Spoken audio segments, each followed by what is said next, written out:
भवन इमारतीच्या प्रवेशद्वारावर main porch येथे 2 अभ्यंगतांमध्ये मारामारी झाली आहे। याबाबत विविध प्रसार माध्यमांवर देखील बातम्या प्रसिद्ध करण्यात आल्या। विधानमंडळ व विधिमंडळाचे सदस्य यांच्याबद्दल टीका टिप्पणी करण्यात आली आहे। ही बाब अत्यंत गंभीर स्वरूपाची असून सभागृहाच्या प्रसीमेमध्ये घडलेली आहे।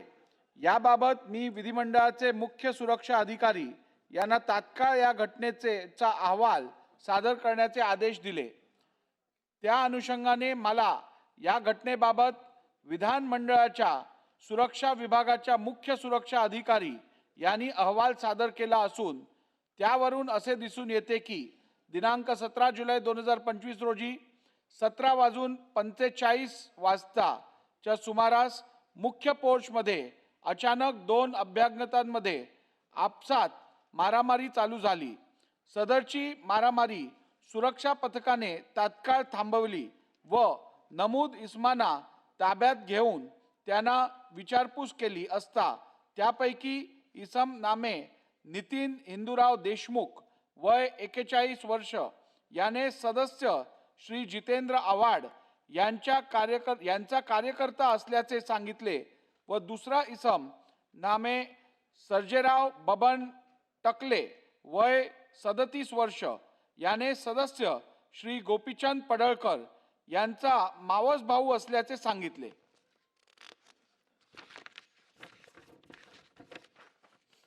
याबाबत संबंधितांविरुद्ध तसेच त्यांच्या बरोबरच्या इतर 6 ते 7 अनोळखी इसमांविरुद्ध मरीन ड्राईव्ह पोलीस ठाणे येथे गुन्हा रजिस्टर क्रमांक 135/2025 कलम 132 कलम 189(1) क ख कलम 189(2) कलम 190 कलम 191(2) कलम 194(2) कलम 195(1) कलम 195(2) आणि कलम 352 भारतीय न्याय संहिता 2023 अन्वये गुन्हा दाखल करण्यात आलेला असून त्यांच्यावर या प्रकरणी फौजदारी स्वरूपाची कारवाई करण्यात येत आहे।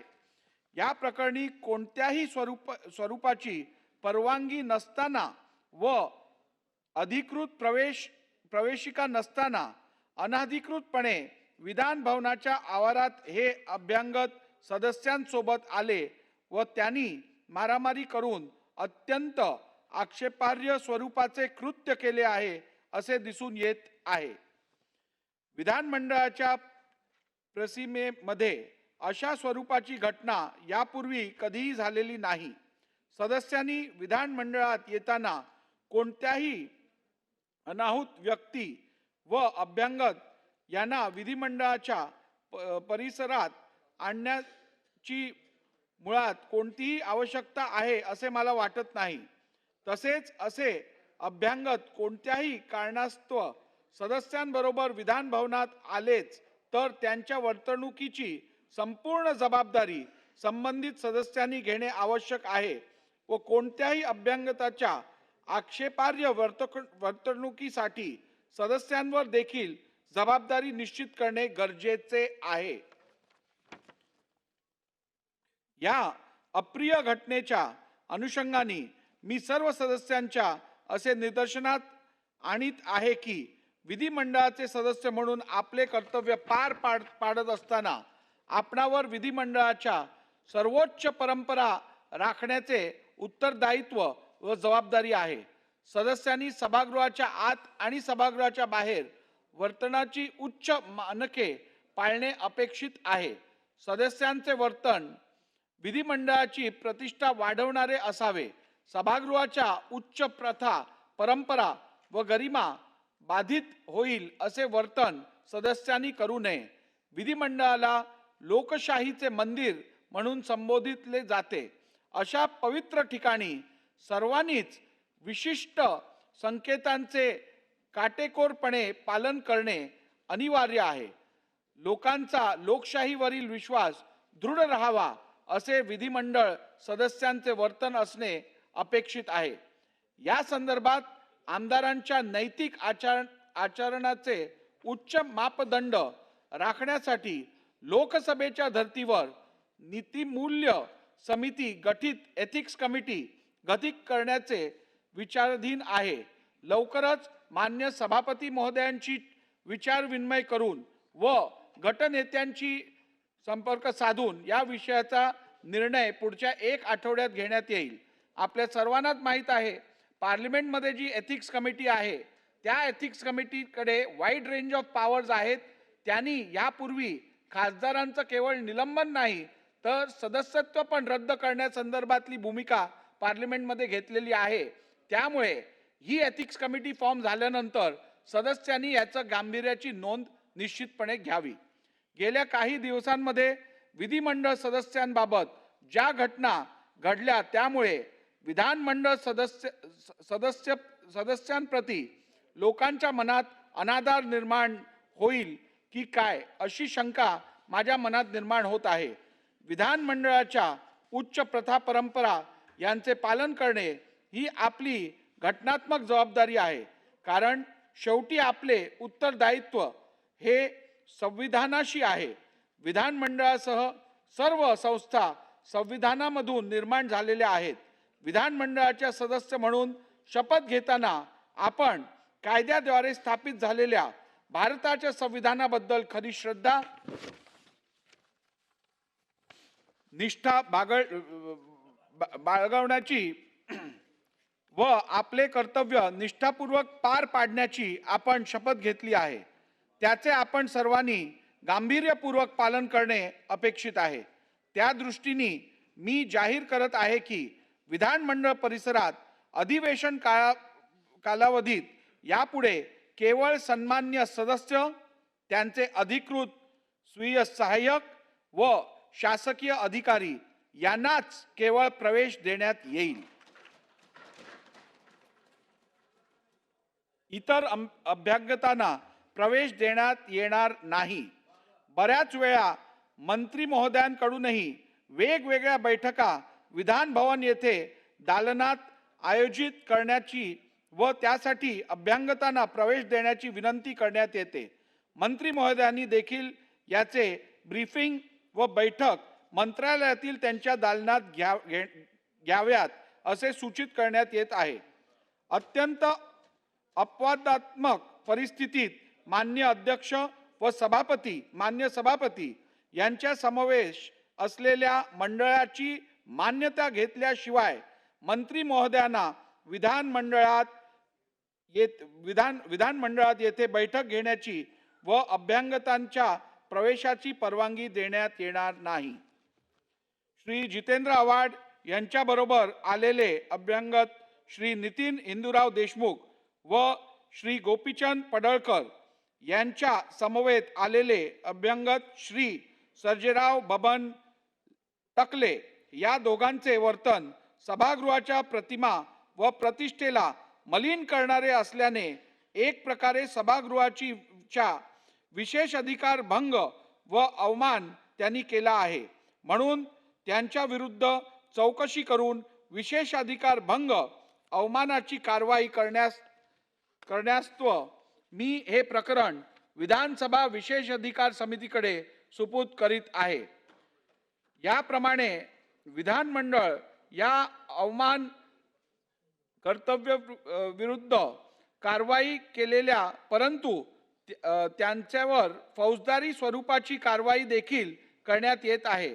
श्री जितेंद्र आव्हाड व श्री गोपीचंद पडळकर विधानसभा सदस्य यांनी या अभ्यागतांना विधान भवनात आणले. त्यांनी अभ्यागतांच्या आक्षेपार्ह व विधिमंडळाची प्रतिमा व प्रतिष्ठा मलिन करणाऱ्या कृतीबद्दल सभागृहात खेद व्यक्त करावा व भविष्यात अशा घटनांची पुनरावृत्ती होणार नाही याची हमी घ्यावी, जेणेकरून सभागृहाची प्रतिष्ठा व प्रतिमा वृद्धिंगत होईल व भविष्यात अशा घटना घडणार नाहीत. भविष्यात विधानमंडळाची प्रतिष्ठा बाधित होईल असे वर्तन सभागृहात व सभागृहाबाहेर कोणतेही सदस्य करणार नाहीत अशी मी अपेक्षा बाळगतो. थांबा. गोपीचंद पडळकर जी आहेत का सभागृहात?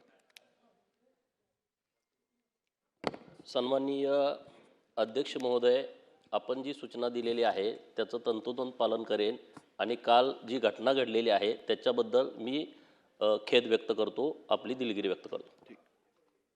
और सर, अध्यक्ष महोदय, आपण बोलत असताना असं म्हणालात की नितीन देशमुख हे माझ्याबरोबर आलेले होते. तर सभागृहात येताना मी दररोज एकटाच येतो. माझ्याबरोबर मी कधीही कोणाला आणत नाही. माझ्या मागे फक्त माझा PA चालत असतो, त्याच्याशिवाय माझ्याबरोबर कोणीही नसतं. मी कधीही कोणाच्या पासवर सही करत नाही आणि कोणाला पासही इश्यू करत नाही. त्याच्यामुळे रेकॉर्डवर चुकीचं येऊ नये की नितीन देशमुख यांना मी घेऊन आलो होतो, आपल्या ताब्यात आहेत ते, त्यांना आपण विचारा ते कसे आले होते. त्यामुळे मी हे कृत्य करण्यास भाग पाडलं असं कुठेही महाराष्ट्रात समज होऊ नये म्हणून मी हे स्पष्टीकरण देतो आहे. चुकीचं रेकॉर्डवर येऊ नये. काल जेव्हा ही घटना घडली तेव्हा मी सभागृहातच नव्हतो, मी परिसरात पण नव्हतो. मी जेव्हा ही घटना घडली तेव्हा मरीन लाईन्समध्ये होतो. त्याच्यामुळे ह्या घटनेशी डायरेक्ट किंवा इनडायरेक्ट असा माझा कुठलाही संबंध नाही. मी ही घटना घडावी म्हणून कोणाला उद्युपित केलं का, तर तसंही केलं नाही. मी कोणाला खुणवलं का, तर तसंही केलं नाही. राहिली गोष्ट ह्या लोकशाहीच्या मंदिराची, ही मंदिरात घडलेली घटना कोणीही घडवली असेल, कशीही घडली असेल, तर या मंदिराच्या ह्या इमारतीच्या प्रत्येक दगडामध्ये लोकशाही जिवंत आहे. हा मंदिरात झालेली ती अप्रिय घटना ही कशी घडली, काय घडली, हे माननीय मुख्यमंत्र्यांनाही आम्ही सांगितलं, TV च्या सगळ्या चॅनल्सवरतीही आहे आणि त्याच्या जवळपास मीही आपल्याला कुठे दिसत नाही आहे. त्यामुळे झालेली घटना कोणामुळे घडली, का घडली याच्याबद्दल मला बोलायचं नाही. पण अध्यक्ष महोदय, मी आपल्याकडे काल निवेदन केलं होतं की माझ्या व्हॉट्सअपवरती, माझ्या ह्याच्यावरती मला अत्यंत गलिच्छ भाषेमध्ये शिवीगाळ करण्यात आली, मला मारण्याची धमकी देण्यात आली. मला बोलू द्या अध्यक्ष महोदय. त्याच्याबद्दल मला वाटतं या विषयावरती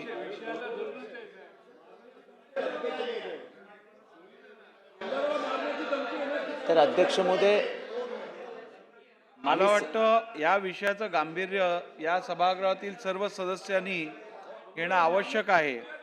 तुम्हाला इतर सगळ्या गोष्टी ज्या आहेत त्या तुम्ही यापूर्वी दालनात येऊन मला सांगितलेल्या आहेत. त्या सगळ्या गोष्टींचा विचार करून ऐकून घ्या, सुरक्षा रक्षकांकडनं नाही, हे काय योग्य नाही. तुम्हाला हा विषय जर पॉलिटिसाइज करायचा असेल तर हे योग्य नाही. मला वाटतं आपल्याला सभागृहाच्या भावने उल्लेख करायला बंदी करणं योग्य नाही. त्यांना बोलू दे ना.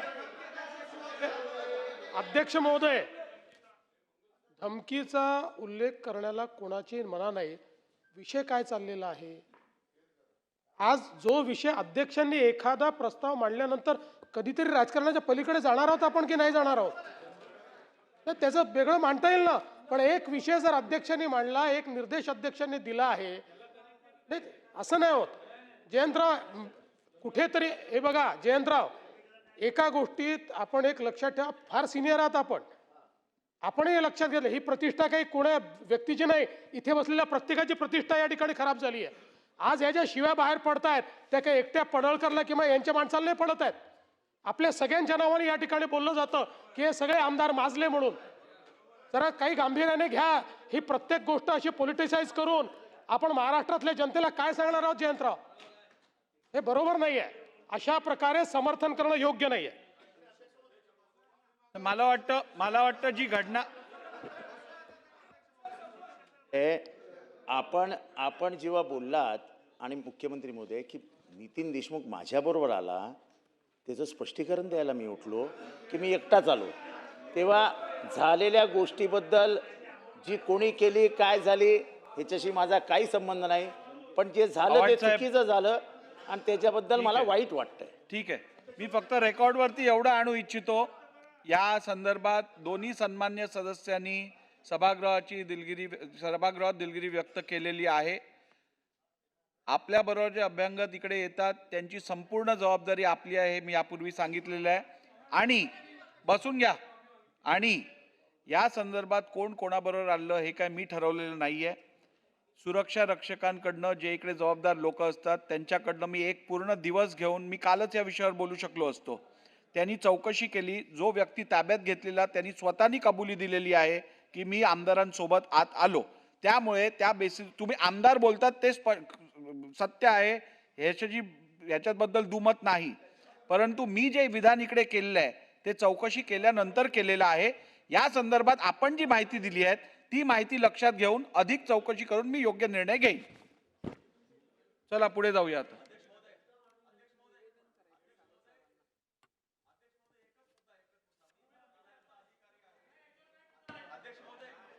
अध्यक्ष महोदय, मी आपल्या माध्यमातून सभागृहाचे सर्व सदस्य व महाराष्ट्रातील सर्व दिव्यांग बांधवांना कळविण्यास आनंद होत आहे की महाराष्ट्राचे कर्तृत्ववान व संवेदनशील मुख्यमंत्री आदरणीय देवेंद्रजी फडणवीस साहेब यांच्या पुढाकाराने दिव्यांग बांधवांच्या हिताचा एक निर्णय संदर्भात आज मी एक निवेदन करू इच्छितो. अध्यक्ष महोदय, सामाजिक न्याय आणि विशेष सहाय्य विभागांतर्गत राज्य पुरस्कृत संजय गांधी निराधार अनुदान योजना व श्रवणबाळ सेवा राज्य निवृत्ती वेतन योजना आणि केंद्र पुरस्कृत इंदिरा गांधी राष्ट्रीय दिव्यांग निवृत्त वेतन योजना या योजना राबविण्यात येत आहेत.